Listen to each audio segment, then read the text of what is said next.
좁은 길 걸어가야 합니다. 그러나 들어와 놓고는 겁이 나서 걸어가기를 싫어해요. 그리고는 넓은 길을 기웃기웃거리면서 그저 적당히 교회만 드나드는 분들이 계세요. 그 결과 반드시 영생을 얻을 수 있다고 아무도 장담할 수가 없습니다. 생명이 실제가 됐다면, 이 신앙이 실제가 됐다면, 이 복음의 진리가 실제가 됐다면, 천국이 실제가 됐다면 억지로 죽지 못해 하는, 그냥 어렵고 힘들고 쥐어짜듯이 하는 이런 신앙생활이 난 존재할 수가 없다는 것입니다.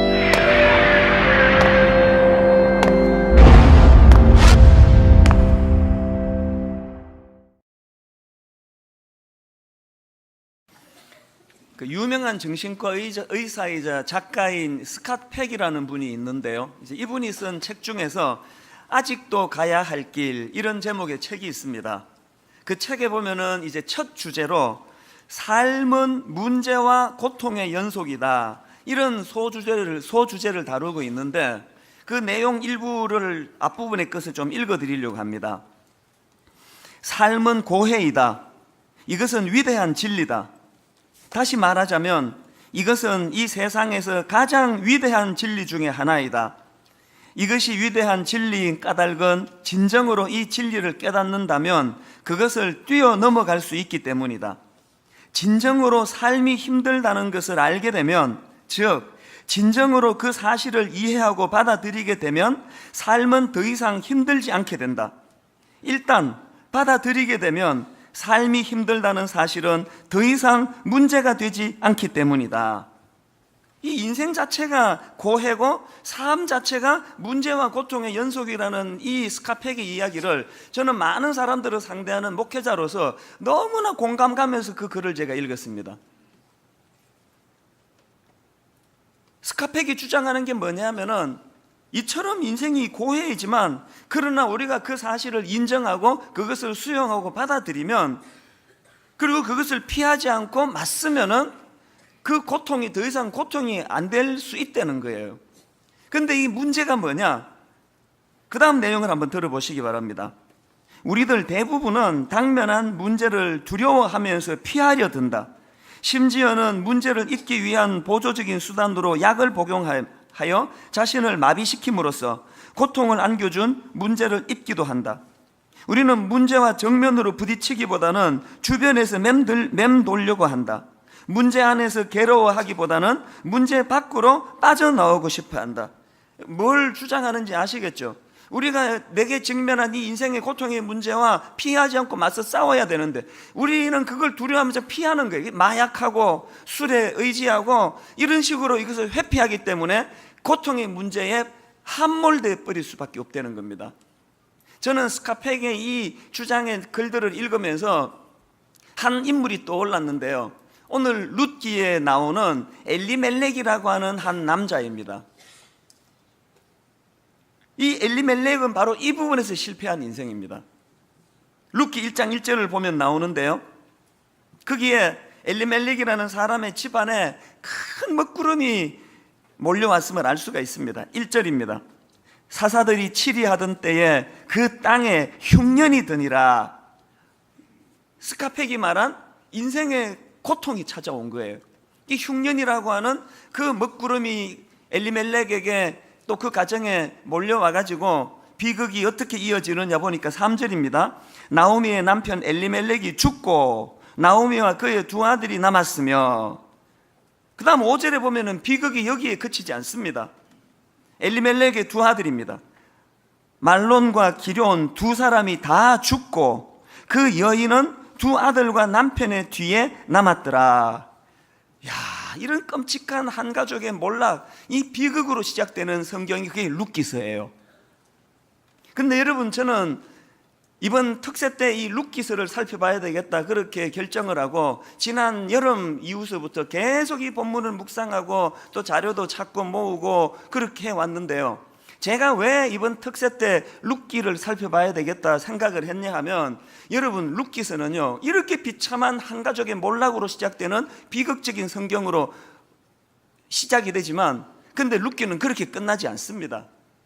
룻기서를 크게 두 가지로 정리를 하자면 룻기서는 두 기둥, 두 줄기의 내용이에요. 한 기둥은 뭐냐? 실패한 인생, 엘리멜렉이라고 하는 이 한 가정의 판단착오와 그의 잘못된 생각으로 말미암아 자기 자신도 몰락하고 자기의 가족도 몰락하는 비참한 수렁으로 빠져들어가는 이야기가 이게 룻기의 한 축이고요. 그런가 하면은 또 다른 한 기둥, 한 축은 뭐냐 하면은 이렇게 인간의 실패, 인간의 절망으로 무너져버린 한 가문이지만, 그런데 놀랍게도 하나님께서는 그 인간의 실패를 사용해서 일하시는 하나님. 이 두 기둥이 저에게 너무나 가슴 벅찬 은혜를 안겨줬기 때문에 이번 특세에 이제 룻기를 살펴봐야 되겠다, 제가 그렇게 결심을 하게 된 것입니다. 그래서 이제 이 룻기서를 오늘 그 서론격에 해당되는 부분을 살펴보려고 하는데요, 이 룻기서는 흉년으로 시작을 합니다. 이 흉년이 한 집안을 다 그냥 집어 삼켜버렸어요. 근데 여기서 중요한 게 뭐냐 하면은 그 흉년이 어디서 일어났느냐가 중요합니다. 어디서 일어났느냐고 1장 1절에서 아까 언급하지 않았습니까? 어디서 일어났습니까? 유다 베들레헴에서 일어났습니다. 근데 여러분, 영적으로 말하면요, 베들레헴에서는 흉년이 일어나면 안 되는 곳이에요. 다른 어떤 곳에서 흉년이 생겨도 이 베들레헴만큼은 흉년이 생기면 안 되는 곳입니다. 왜 그렇습니까? 출애굽기 3장 8절에 보면은요, 내가 내려가서 그들을 애굽인의 손에서 건져내고 그들을 그 땅에서 인도하여 아름답고 광대한 땅, 젖과 꿀이 흐르는 땅, 곧 가나안 족속, 헷 족속, 아모리 족속, 브리스 족속, 히위 족속, 여부수 족속의 지방에 데려가려 하노라. 여러분, 이 베들레헴은요, 이런 하나님의 약속의 땅, 젖과 꿀이 흐르는 그 땅이 그게 베들레헴이에요. 그래서 베들레헴이라는 이 지명 이름 자체가 떡집, 혹은 요즘으로 치면 빵집, 이런 뜻을 갖고 있는 지명입니다. 하나님께서 그 땅을 풍요롭게 해주시겠다고 한 그 약속이 반영된 이름이 그게 베들레헴 아닙니까? 그런데 어떻게 그 하나님이 약속하신 젖과 꿀이 흐르는 그 풍요로운 땅이 풍년이 올 수가 있느냐는 거예요. 이거 이상한 일 아닙니까? 우리가 살아가다가 보면은요, 도저히 풍년이 풍년이 아니고 흉년. 예. 흉년이 발생하면은 안 되는 그 지역에 흉년이 찾아오는 것과 같은 이런 이해가 안 되는 고난이 찾아오는 게 인생이에요. 아니, 그렇게 예수를 잘 믿는 가정에 어떻게 저런 아픔이 찾아올 수 있느냐? 어떻게 예수 잘 믿는 저 사람에게 저런 인생의 흉년이 찾아올 수 있느냐? 이런 퀘션 마크가 많은 것이 인생 아닙니까? 우리에게 인생의 흉년이 찾아왔을 때 도저히 설명할 길도 없고 이해가 안 되는 그런 흉년이 우리 인생에 찾아오면 어떻게 해야 됩니까? 자, 한번 예를 제가 한번 들어보겠습니다. 어떤 분이 예배를 드리러 오다가 교통사고를 당해가지고 다리가 부러져 버렸어요. 그 이해가 됩니까? 내가 지금 예배 드리러 가는데 다리가 부러져 버렸어요. 그러면 어떡합니까? 우리는 병원 응급실에 가가지고 이제 수술하고, 그리고는 이제 기부스로 다리를 잘 고정시키고는 이제 어떻게 기도합니까? 하나님, 이 부러진 다리 치료하여 주시옵소서, 고쳐 주시옵소서, 막 열심히 또 이제 믿음이 있으니까 기도하는 거예요. 그랬더니 하나님이 그 기도를 들으시고 이 다리를 고쳐 주셨다. 할렐루야. 이 간증이 다 그런 거 아닙니까? 근데 저는 늘 문제 제기를 하는 게 뭐냐 하면은, 아니, 그러면 우리 하나님은 병 주고 약 주고 하시는 분이에요. 처음부터 다리 부러지지 않도록 하시면 되는데 그 다리를 부러뜨렸다가 또 막 기도하면 또 고쳐주셨다가, 그럼 뭐 우리를 뭐 갖고 노시는 분입니까?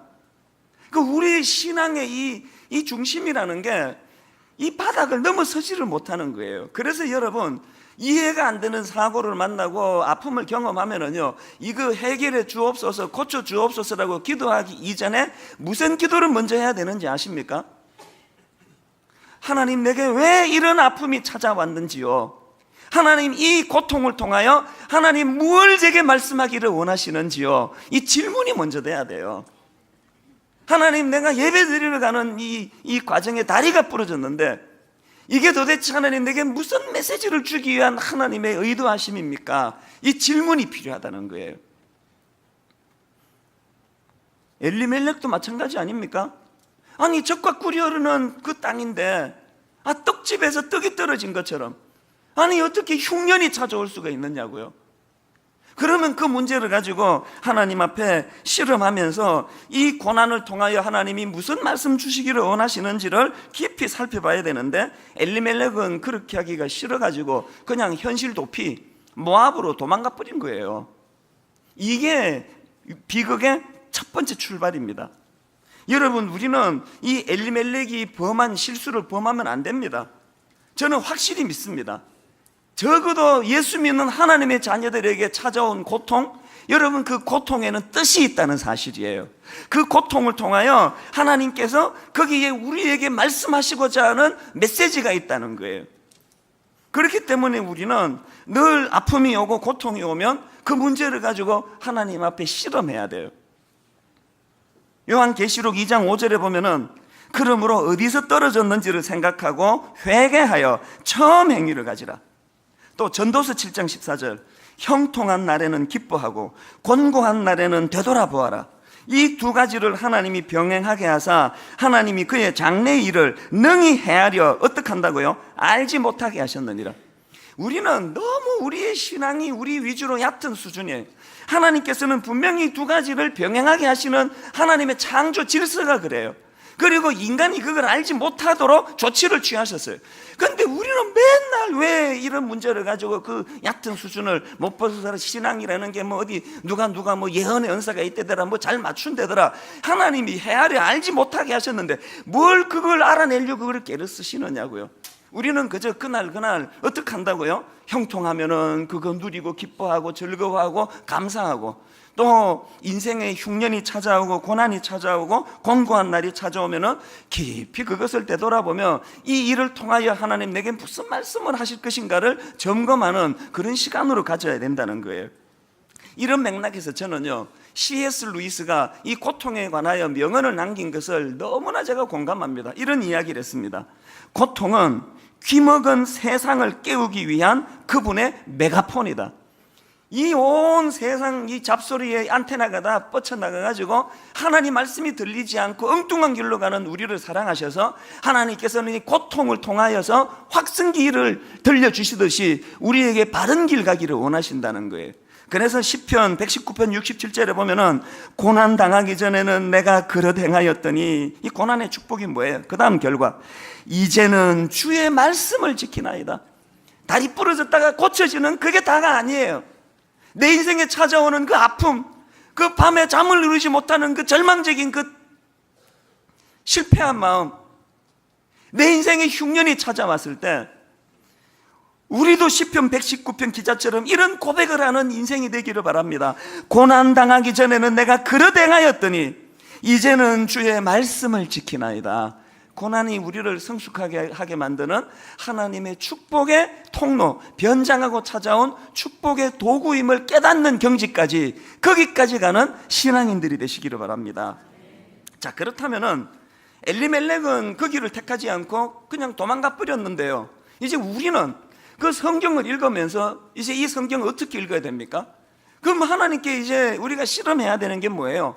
자, 하나님, 왜 그 떡집이라고 하는, 그 빵집이라고 하는, 하나님의 축복의 젖과 꿀이 흐른다고 하는 그 베들레헴에 흉년이 왔습니까? 내 머리로는 이해가 안 되잖아요. 이건 왜 이런 일이 일어났습니까? 제가 이 문제를 가지고 묵상하고 자료를 찾아보니까요, 대답이 너무너무 쉬운 데 있더라고요. 여러분, 이 질문에 대해서 룻기 1장 1절 서두에서 이미 답을 말씀하고 계시더라고요. 무슨 말씀인가 하면요, 여러분 룻기 1장 1절에서 제일 먼저 나오는 그 메시지가 뭐냐 보니까 이렇게 룻기가 시작합니다. 사사들이 치리하던 때에. 이게 답이에요. 이게 무슨 말씀인가 하면은 그 흉년이 언제 들었나 보니까 사사기 시대에 일어났습니다.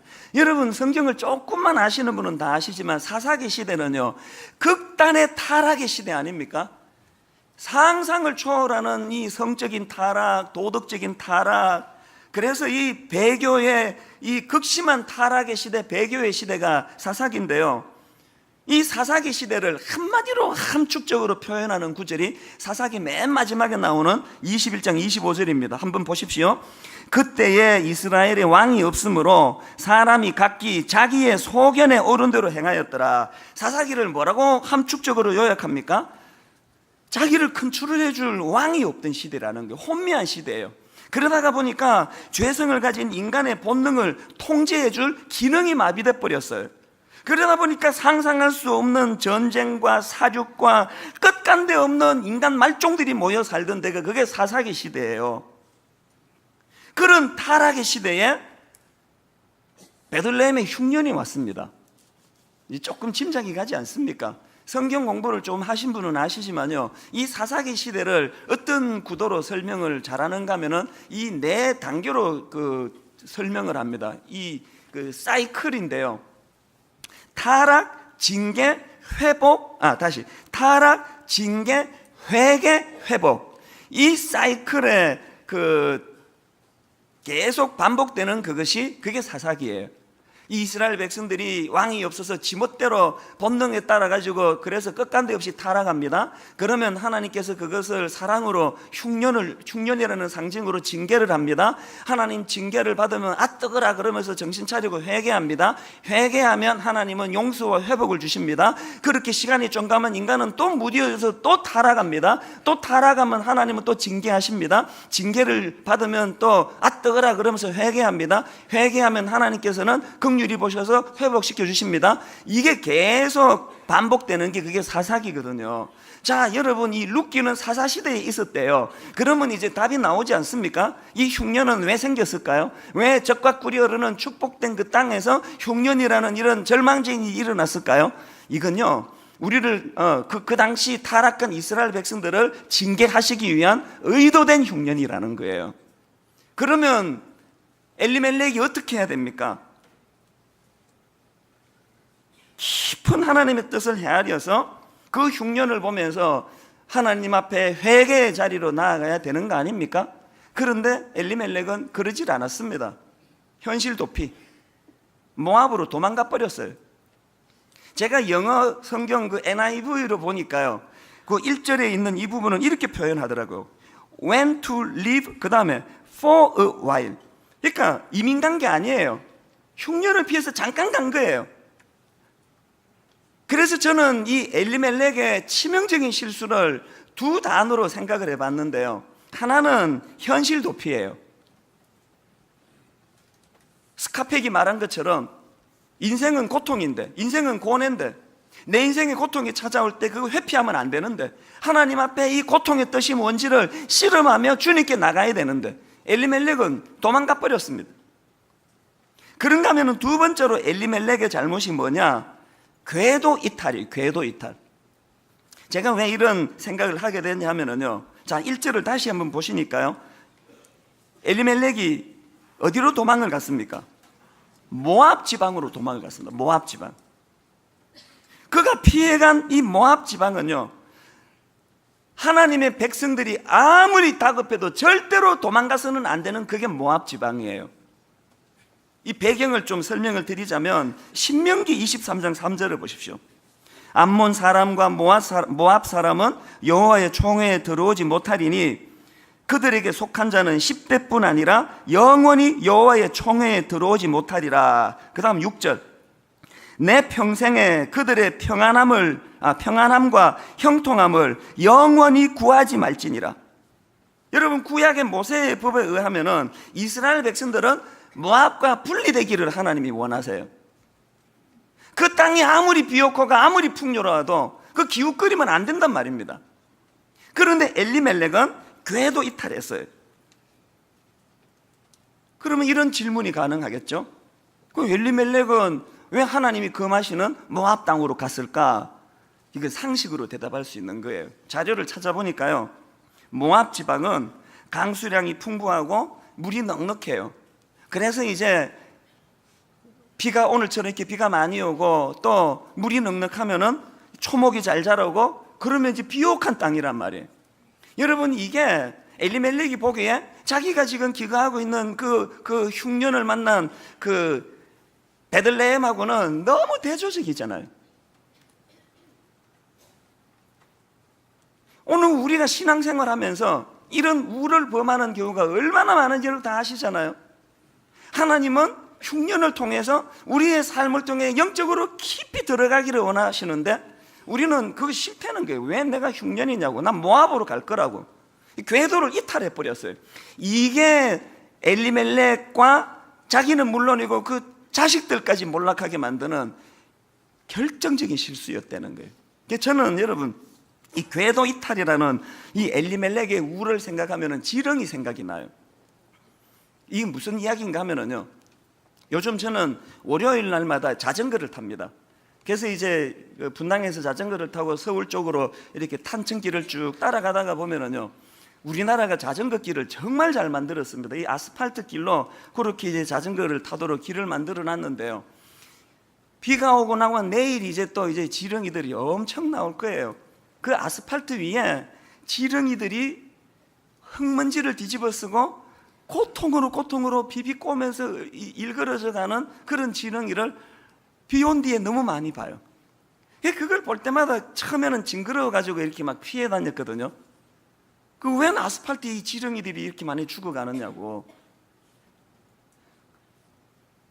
그 지렁이가 왜 그 자기들이 안락한 곳을 두고 그 아스팔트로 나왔을까요? 그 이유가 있을 거 아닙니까? 아까 일부 예배 때 이제 제가 그 무슨 이유냐고 그 아는 분 계시느냐 그랬더니요, 우리 교역자 한 사람이 바로 답을 보내왔어요. 그 상식이 넘치는 교역자들이에요. 그 교역자가 무슨 답을 줬냐 하니까요, 원래 이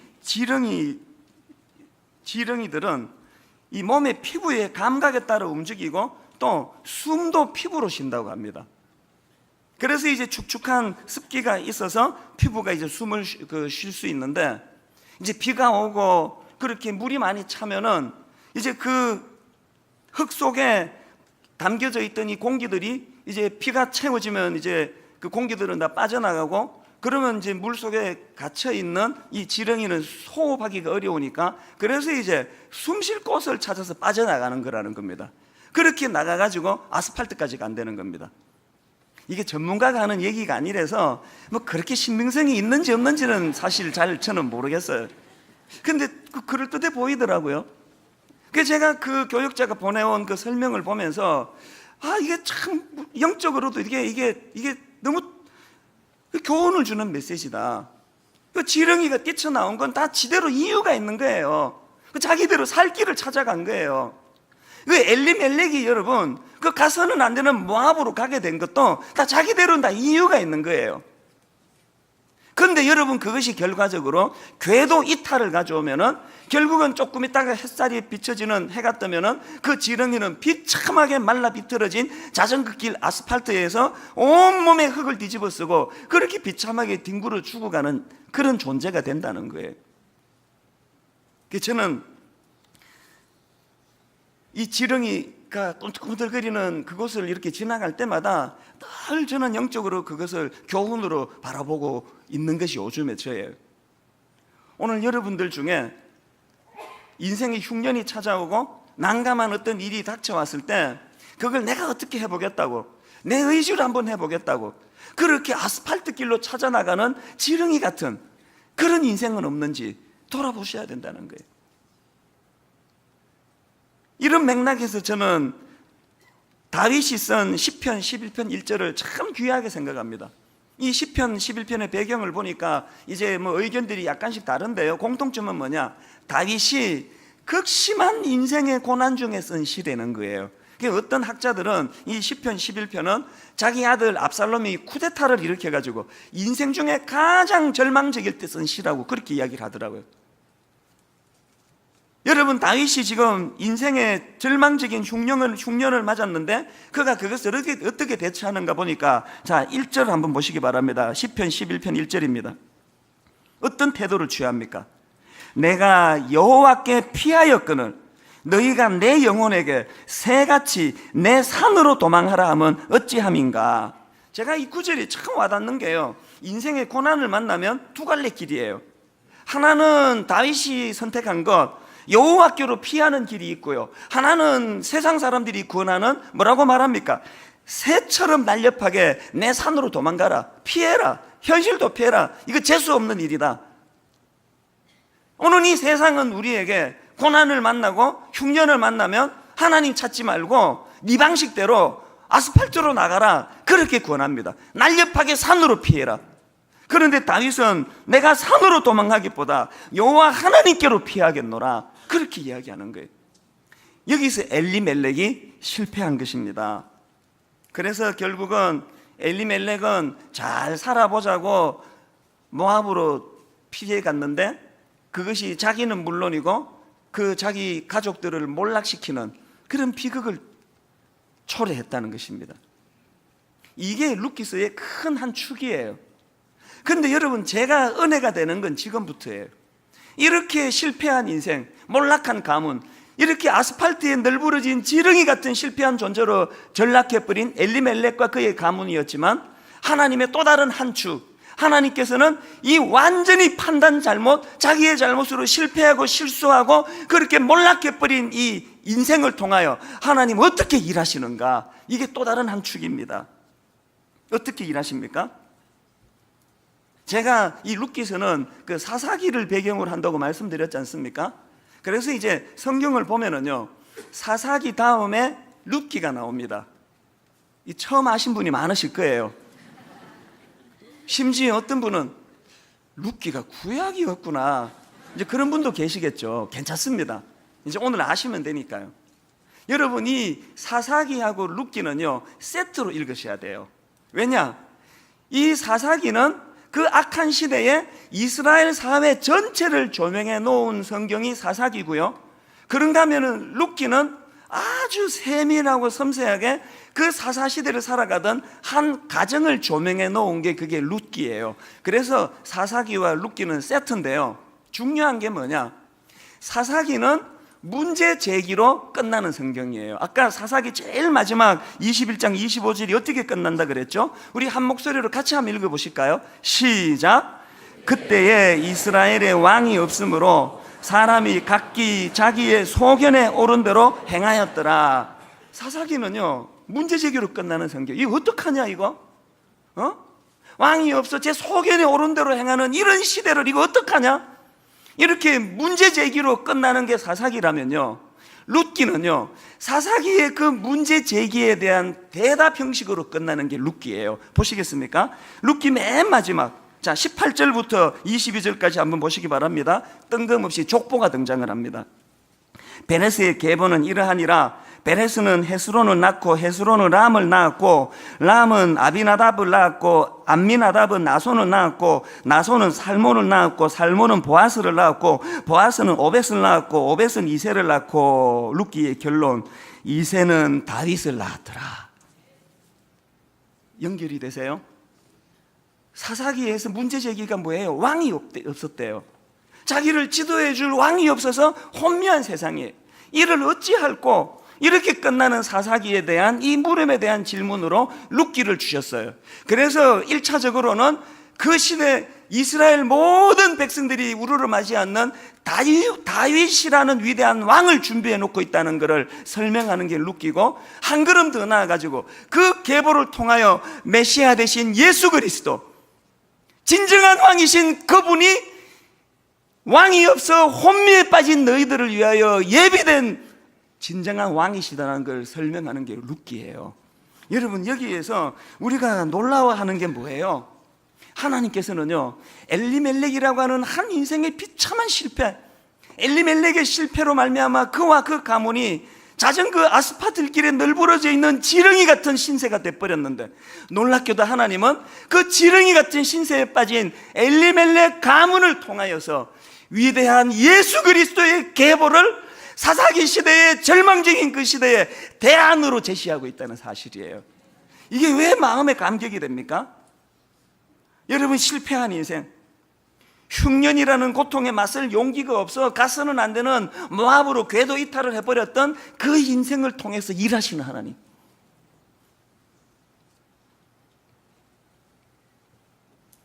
저는 요즘에 아스팔트를 뒹구는 그 지렁이를 볼 때마다 많은 생각을 하고 지나가요. 어떨 때는요 그 자전거를 세워놓고 지렁이를 옮겨주고 싶은 충동을 많이 느껴요. 근데 충동만 느끼고 한 번도 한 적은 없어요. 그 더러워가지고 잘 안 되잖아요. 그래서 제가 정말로 요즘엔 그 충동을 계속 느끼거든요. 막 그 죽어가고 있는 온몸의 흙먼지를 뒤집어서 그 뒹구는 그 비참한 지렁이를 보면요, 이걸 정말 옮겨주고 싶어요. 저는 안 옮겼어요. 거기까지는 내가 지렁이를 사랑하지 않아요. 여러분, 그 생각을 하면서 내가 왜 은혜를 받는지 아세요? 그까지 지렁이 손으로 옮겨주는 것도 더럽고 귀찮아서 안 하는데요, 우리 주 예수 그리스도 아스팔트 밭을 뒹굴고 있는 것 같은 그 초라한 인생을 위하여 십자가에 당신을 내어주심으로 우리를 회복시켜 주셨어요. 제가 언젠가요, 그 생각을 하면서 자전거 길을 이렇게 지렁이를 보면서 가는데요, 불쑥 떠올랐던 성경 구절이 있습니다. 이사야 41장 14절, 지렁이 같은 너 야곱아, 지렁이 같은 너 야곱아, 너희 이스라엘 사람들아, 두려워 말라. 나 여호와가 말하노니 내가 너를 도울 것이라. 내 구속자는 이스라엘의 거룩한 자니라. 지렁이 같은 너 야곱아. 왜 하나님이 이스라엘 백성들을 이렇게 표현하십니까?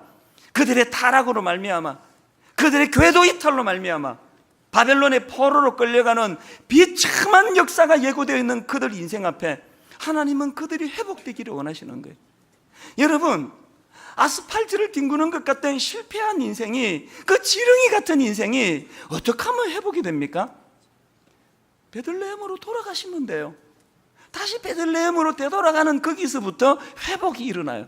주변 사람이 날렵하게 산으로 도망가라, 거기 들으시면 안 되고요, 우리 하나님과의 관계 회복, 하나님께로 돌아가야 돼요. 지난 목요일 날 저는 이 설교를 준비하다가 많이 울었습니다. 저희 아버지가 목회하는 목사님이셨잖아요.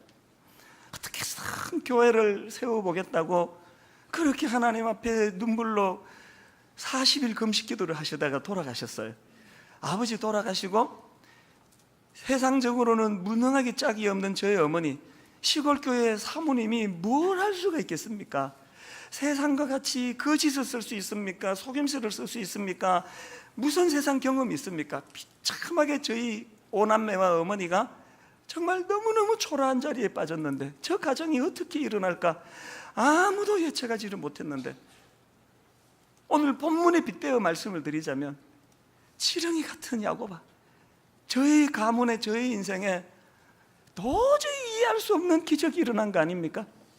그 아버지의 눈물의 기도 다음에 제가 목사가 되고 나서 아버지가 그렇게 꿈꾸시던 교회를 향한 사랑, 저는 교회를 어지럽히는 사람들을 보면은 막 울분 분노가 생겨요. 그건 내 백그라운드가 그래서 그래요.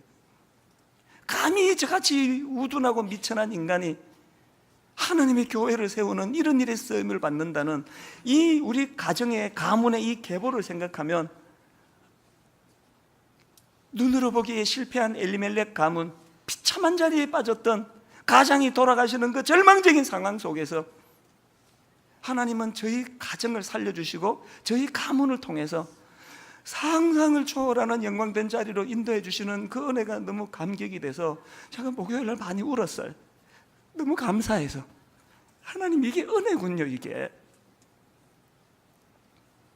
이 은혜의 물줄기가 여러분과 여러분의 가정에 흘러가기를 바라는 마음으로 내가 룻기를 준비한 거예요.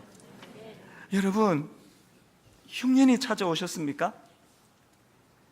그 흉년을 잘 대처하지 못해서 무슨 절망적인 일에 빠지셨습니까? 건강을 다치셨어요? 내가 건강을 잘 관리했어야 되는데 몸을 잘 관리를 못해서 암을 만나셨어요? 어떡합니까? 되돌릴 수 없는데. 부부관계에 문제가 생기셨어요? 가정이 깨지셨습니까? 자녀가 지금 혼미한 상태에 빠져 있습니까? 사실 여러분, 저도요, 지난주 말씀드렸지만 저는 내 인생에 여한이 없는 사람이에요. 어떤 경우라도 저는 되돌아가고 싶고 후회거리가 없습니다. 은혜로 살았어요. 근데 여러분, 딱 하나 생각하면 되돌아가고 싶은 대목이 있습니다. 고맙게 우리 새아이가 지금까지 잘 자라주고 있지만 아비 된 마음으로는 미안한 게 참 많아요. 그때 이랬어야 되는데, 그때 이렇게 내가 신앙교육을 더 잘 시켰어야 되는데, 마음으로 후회될 때가 많아요. 그러면 정말 이 문제만큼은 하나님이 되돌려 주신다면 우리 큰아이 임신 초기로 되돌아가고 싶어요. 그게 안 되잖아요. 오늘 여러분 어려움을 겪는 사춘기 자녀를 두고 씨름하시는 분 어떡하시겠습니까? 그래서 저는 기도하는 거예요. 하나님, 제가 아비로서 제대로 신앙교육도 못하고 이것도 못하고 저것도 못해 너무나 회한이 가득 찬데, 근데 하나님, 나는 되돌릴 수 없지만 엘리멜렉이 그렇게 한 것처럼 저의 잘못된 신앙교육조차도, 그래서 이 아이에게 아프고 미안한 일들이 많은 그 일조차도 하나님 이것을 선용하셔서, 하나님, 룻기가 절망적인 엘리멜렉의 가문으로 시작했지만 위대하신 하나님의 역사로 다윗의 가문이 그 계보가 이어지는 것으로 마무리되는 것처럼 우리 가정에도 그 은혜를 주시옵소서. 이게 제 기도 제목이에요. 결론을 맺으려고 합니다. 어제 여러분, 제가요 이 찬양을 사실은 이제 이 특세 때 부르려고 이것을 아껴둔 찬양이 있습니다. 어제 이 설교 말씀을 다 마무리하고 특세를 이제 준비하면 이 찬양을 어제 부르는데 또 마음이 너무너무 뜨거워지는 거예요. 가사가 이렇습니다.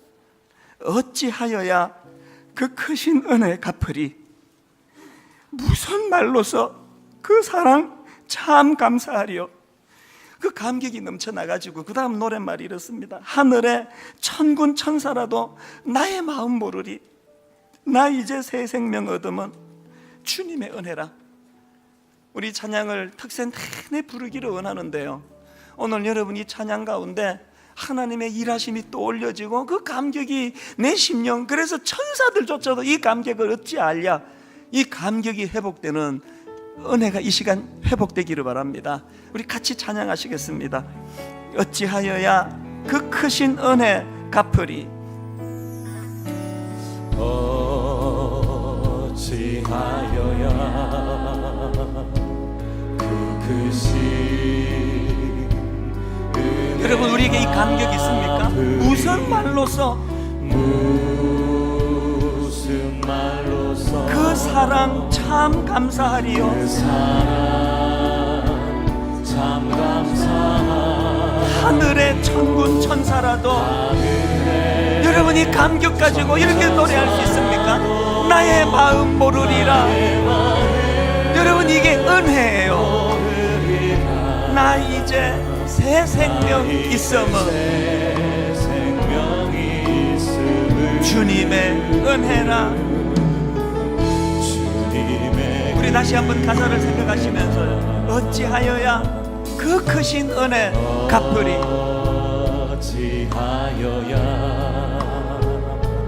그 크신 은혜가 무슨 말로서 그 사랑 참 감사하리요. 다시 복음으로 해요. 다시 십자가예요. 구원의 감격이에요. 하늘의 천군 천사라도 나의 이 감격적인 마음, 나의 마음 모르리라.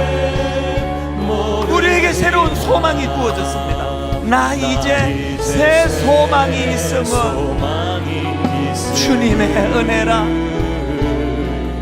아스팔트에 널브러져 있는 지렁이 같은 존재를 구원해 주신 하나님의 은혜, 하나님께 영광,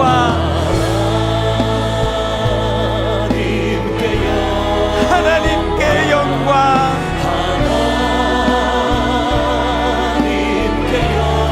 하나님께 영광.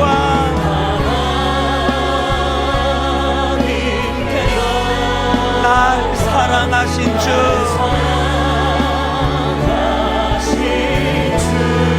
십자가에 그 피로 날 구하사 죄에서 건지셨네. 주님의 십자가 생각하며 하나님께 영광, 날 사랑하신 주. 오늘 말씀 생각하고 우리 합심해서 같이 기도하기 원합니다. 주님 앞에 눈물로 기도합니다. 하나님 아버지, 오늘 우리의 삶 가운데 주님이 감격이 회복되기를 원합니다. 다시 복음으로, 다시 십자가로, 다시 예수 그리스도의 은혜로 하나님 되돌아가기를 원합니다.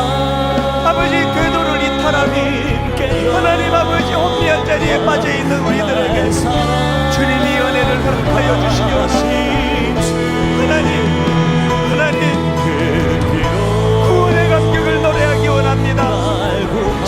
구원의 감격을 노래하기 원합니다. 죄의 구원의 감격으로 가슴이 뜨거워지기를 원합니다. 하나님 아버지, 우리의 인생길 가운데 하나님의 은혜가 회복되기를 원하고 주님 은혜 주시고 주님이 도와주시고 하나님 아버지, 하나님 아버지, 아버지 하나님, 엘리멜렉과 같이 아버지 인생의 실패의 자리에 빠지고 아버지 나뿐만 아니라 내 가족들까지 혼미한 자리에 빠져있는 어려움에 있다 때에 하나님 룻기의 은혜를 허락하여 주시옵소서. 주여 룻기의 은혜를 허락하여 주시옵소서. 그 피로 나를 살리시고 그 피로 나를 하나님 주시는 그 주님의 은혜를 다시 한번 생각하면서 우리 인생을 통하여 하나님의 영광을 돌릴 수 있는 그날을 바라보며 아버지 우리의 삶의 간증의 삶으로 넘쳐날 것들을 기대하며 하나님의 역사하심을 룻과 같이 가문이 무너졌을지라도 다시 일어나는 역사를 일으켜주시길 간절히 원합니다. 하나님 계속 기도하시고 계속 기도하시고 우리 하나님의 은혜를 생각하며 한 번 더 이렇게 은혜와 영광을 고백하기 원합니다. 하나님께 영광, 하나님께 영광, 하나님께 영광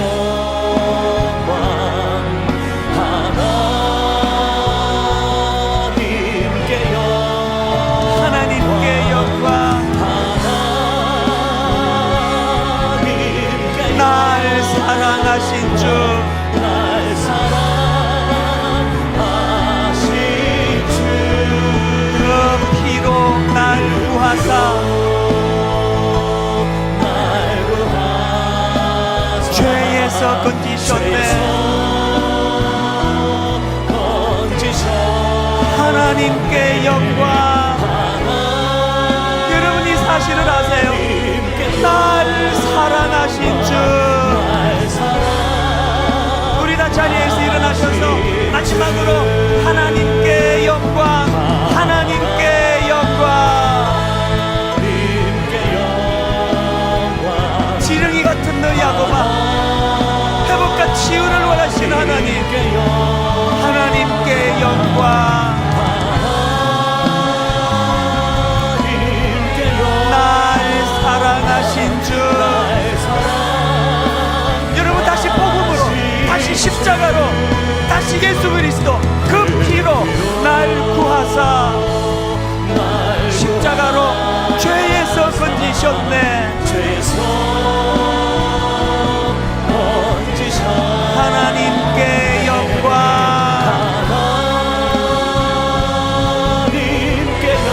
날 사랑하신 주.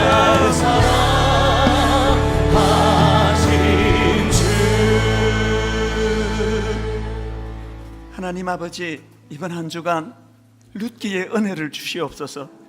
내가 잘못하고 내가 실수하고 그래서 나만이 아니라 내 가족들까지 혼미한 자리에 빠져있는 일들이 이 시간 우리 성도들 중에 있다면 룻기의 대반전의 은혜를 허락하여 주셔서 우리의 실수조차도 우리의 잘못조차도 선용하시는 놀라우신 하나님을 만나는 은혜 허락하여 주시옵소서.